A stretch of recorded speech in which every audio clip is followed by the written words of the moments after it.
বিজেপির পাচাটা কুত্তার মতো ব্যবহার করবেন না, বিজেপির পাচাটা দলালদের মতো ব্যবহার করবেন না। কি করতে এসেছি এখানে? লুটপাট করতে এসেছি, চুরি করতে এসেছি, ডাকাতি করতে এসেছি? আসিনি। আমাদের ভাই বোন যাদেরকে আপনারা গতকাল রাত্রি নিরাপত্তা দিতে পারলেন না, তাদের নিরাপত্তা হয়ে এসেছিলাম।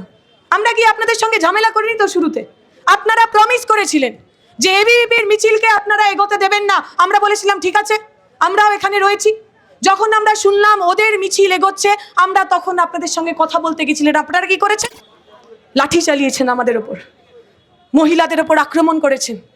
সব ভিডিও আছে, যা যা আপনারা করেছেন, কোন কোন পুলিশ কোথায় কোথায় ছিল, সব আমাদের ভিডিও আছে, ভুলে যাবেন না।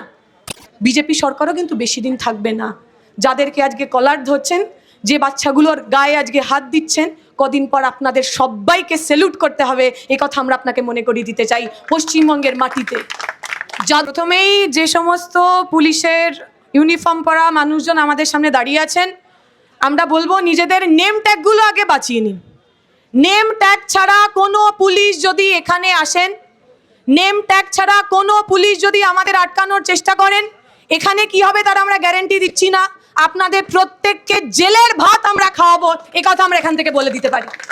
নতুন নাটক শুরু হয়েছে, দিল্লি থেকে শিখে এসেছেন যে নেম ট্যাগ ছাড়া আমরা চলে আসবো। ছাত্রছাত্রীদের আন্দোলন মানে নেম ট্যাগ থাকবে না। নেম ট্যাগ না থাকলে অ্যাকাউন্টেবিলিটি থাকে না। পুলিশ তখন মহিলাদের উপর আক্রমণ করবেন, পুরুষ পুলিশ মহিলাদের উপর আক্রমণ করবেন। আজকেও হয়েছে, আমরা দেখেছি। ছোট্ট ছোট্ট বাচ্চা মেয়েরা, আপনাদের সন্তানের বয়সী, ওরা একজন মহিলা পুলিশ নেই, পুরুষ পুলিশরা তাদের উপর আক্রমণ করেছেন। আমরা আপনাকে বলছি, যদি নিজের মনের মধ্যে এখনো এতটুকু মানবতা বেঁচে থাকে, ইউনিফর্মটা তো ওপরে পরেন। ইউনিফর্মের নিচে তো এখনো মানুষ নাকি, রক্ত মাংসের মানুষ। বাড়িতে গিয়ে ইউনিফর্মটা খুলে তো বাড়ির ছোট্ট মেয়েটার মুখের দিকে তাকাবেন। যদি শরীরের মধ্যে এখনো একটু মানুষের রক্ত বেঁচে থাকে, তাহলে পুলিশের মতো ব্যবহার করুন, বিজেপির পাচাটা কুত্তার মতো ব্যবহার করবেন না, বিজেপির পাচাটা দলালদের মতো ব্যবহার করবেন না। কি বলেছিলাম আমরা এখানে? আমরা বলেছি আমরা দখল করতে যাব, আমরা বলেছি আমরা অমুক জায়গায় যাব, বলিনি তো? গতকাল রাত এইখানকার পাশের এলাকার বিধায়িকা, যিনি একটা সময় খুব ভালো যাত্রাপালা করতেন, এখনো টিভির সামনে দাঁড়িয়ে যাত্রাপালাই করছেন। উনি রাজনীতিটাকে যাত্রাপালা ছাড়া অন্য কিছু বলেন বলে তো মনে হয় না। তো তার নেতৃত্বে গতকাল রাত্রিবেলা তাণ্ডব চলল। মাইকে দাঁড়িয়ে বিধায়িকা বললেন তাণ্ডব চালাবো। সারা রাত জুড়ে বিরোধীরা, এই বাইরে যারা বহিরাগত লোকজন আছে, ইউনিভার্সিটির সঙ্গে যাদের কোনো যোগাযোগ নেই, সংযোগ নাই, তারা ভিতরে চলে গেল। ভিডিও দেখেছি আমরা। বলছে বাইরে আয়, বাইরে আয়, আজাদি দিয়ে দেবো। বলছে বাইরে আয়, জানে মেরে দেবো। ওইখানের সাধারণ ছাত্রছাত্রীদের খুন করার প্ল্যান নিয়ে এই বহিরাগত গুন্ডারা গেছিল। বাইরে দাঁড়িয়ে অরবিন্দর নামে স্লোগান দিচ্ছেন। ঋষি অরবিন্দর যাদবপুর বিশ্ববিদ্যালয়, আর সেই অরবিন্দর নামাঙ্কিত যে বিল্ডিং, সেই বিল্ডিং আগুন দিয়ে পুড়িয়ে দেওয়ার চেষ্টা করছেন, দেখেছেন আপনারা? শুভেন্দু অধিকারী ডায়লগ দিচ্ছেন, গুন্ডা দমন আইন নিয়ে এসেছি। আচ্ছা, যে গুন্ডাগুলো আপনার পাবলিক প্রপার্টি, আপনার ইউনিভার্সিটি বিল্ডিং, তাকে জ্বালিয়ে দেওয়ার চেষ্টা করলো, যার ভিডিও আমরা সবার চোখের সামনে দেখলাম, তার বিরুদ্ধে এখনো পুলিশ কোনো সুও মোটো কগনিজেন্স দিল না কেন? একজনের বিরুদ্ধে গুন্ডা দমন ধারায় একটাও মামলা রুজু হলো না কেন? ওরা যদি মনে করেন গুন্ডামি করে, ওরা যদি মনে করেন বাদরামি করে যাদবপুরের মাটিতে সাধারণ ছাত্রছাত্রীদের আটকানো যাবে, ওদের আমরা মনে করিয়ে দিতে চাই, ইতিহাসে যারা যারা ইউনিভার্সিটি পড়াতে চেয়েছেন, ইতিহাস তাদের পুড়িয়ে রাখ করে দিয়েছে। তাদের অস্তিত্ব ইতিহাসের পাতায় থাকেনি, ওদেরও থাকবে না।